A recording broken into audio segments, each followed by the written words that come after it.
So today I want to properly introduce my new crochet project, which, as this one that I've got here, is gonna be a temperature blanket. But this temperature blanket is a bit different. So the temperature blanket that I'm making for this year, 2026, is gonna be a corner temperature blanket. So it's gonna be based on this pattern that I found from this website called Crafty Rye. And I'm gonna make like my own interpretation. Like I'm gonna be putting the link in the description in case anyone wants to replicate this as well. But she used like very bright colors and they look cute. But like I really like purple and I wanted to do one that is like basically monochromatic purple, just changing the like gradient. So here is where all of this yarn comes in. So this is a cotton yarn. It's super thin and I hope it's gonna be like thick enough to make a blanket. But just like it was the yarn which I found on Hobby, which is where I usually buy my yarns, with the most color variants, and therefore I chose like this yarn. So I hope it's not gonna be a problem and it's not gonna be like a mini baby blanket. We will see. If it's too small, I can always use like a throw blanket instead of like a bed blanket.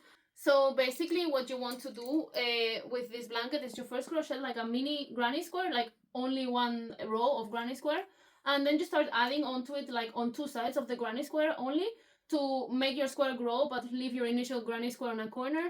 And then if you want to change the like ratio from square to rectangle, you can just end up by only working on the top of the granny square once you have your desired bedsheet thickness. So yeah, now I'll tell you a bit how I planned my color scheme. So the first thing that I did in order to determine whether this color palette that I had in mind was something that I was actually gonna like in real life was that I generated some images with ChatGPT and like just basically using the pattern that this other woman made and just changing the color palette and seeing if like I was gonna enjoy it, and I really did. So then I had to decide whether I wanted to make these darker colors into the cold colors. So like for example this would be like -0 right now, and this one would be +32. So I had to decide first which way to make like the palette around, and for this I generated a couple of other images. So I generated these two images, which in one it was using like the light colors as the borders, and on the other one it was using the dark colors as the borders, and the other one in the middle to see which one I like more.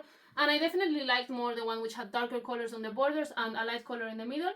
And since winter is at the beginning and the end of the year, this would mean the borders should be the colder colors, and therefore I decided that I will make these my cold colors, and until here it's becoming warmer.